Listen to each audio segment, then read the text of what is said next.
रहे हैं विराट म्यूजिक की शानदार प्रस्तुति।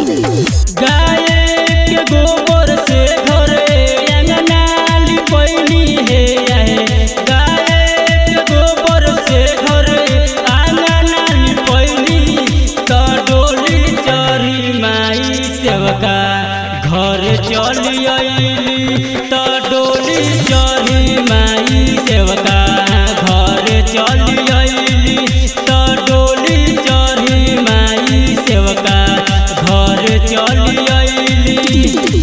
गाय के गोबर से घरे अंगना लिपैली है, गाय के गोबर से घरे अंगना लिपैली, तो डोली चढ़ी माई सेवका घर चली अइली, तो डोली चढ़ी माई सेवका घर चली अइली, तो डोली चढ़ी माई सेवका घर चली अइली।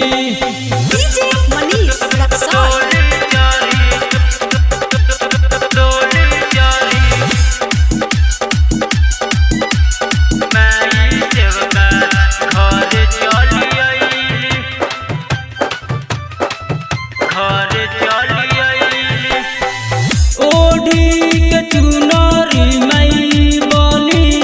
सुनरी हो कोई के सेरा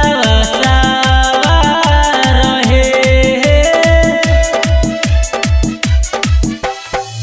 नव दिन भूखे रहब माई के पूजा करब, करिहे न माई बेरा पार हे, तो देखी के माई के पौआ पर गईनी, तो डोली चढ़ी माई सेवका घर चली अइली, तो डोली चढ़ी माई सेवका घर चली अइली।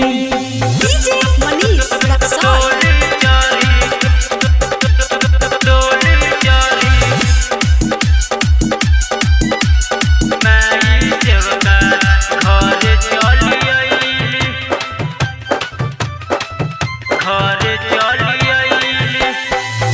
अढ़उल के फूलावा से पुसहोल मैया हो, पूजी लोग माई के चरण है, मुख सौरारी पर माई फेर दो नजरिया हो, गावेला राउरे भजन हो, तो से पाचरा लिखैली, तो डोली चढ़ी माई सेवका घर चली अइली, तो डोली चढ़ी माई सेवका घर चली अइली।